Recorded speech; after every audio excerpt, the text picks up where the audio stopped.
তারপর কথা না বলতে বলতে আমাদের আবার অভ্যাস হয়ে গেল, ঠিক যেভাবে একদিন বলতে বলতে অভ্যাস হয়ে গিয়েছিল।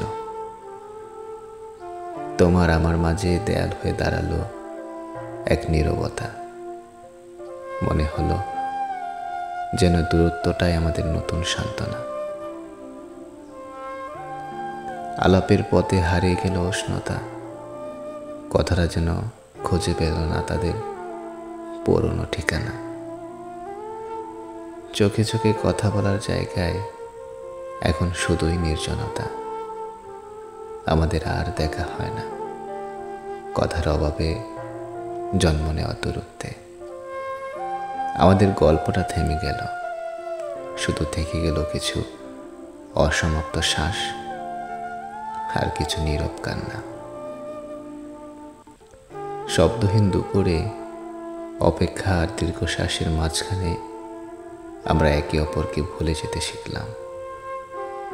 শুরুতে যেভাবে কথার বাজে খুঁজে পেয়েছিলাম মায়ার স্পর্শ, আজ সেই মায়া ছুঁয়ে গেছে নীরবতার গাঢ় অন্ধকারে। তোমার হাসিতে যেখানে আলো ছড়াতো, আজ সেখানে কেবল নিস্তব্ধতার ছায়া।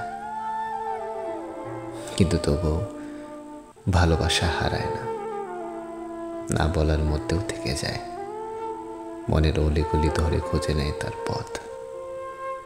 কখন হয়তো আবারও একদিন তুমি আমি মুখোমুখি দাঁড়াবো, অভ্যেস ভেঙে শুরু করব নতুন করে। কথাটা আবার গড়াবে মায়ার ছোঁয়ায়, তোমার আমার ভালোবাসার মতো চিরন্তন হয়ে। তোমার আমার ভালোবাসার মতো চিরন্তন হয়ে।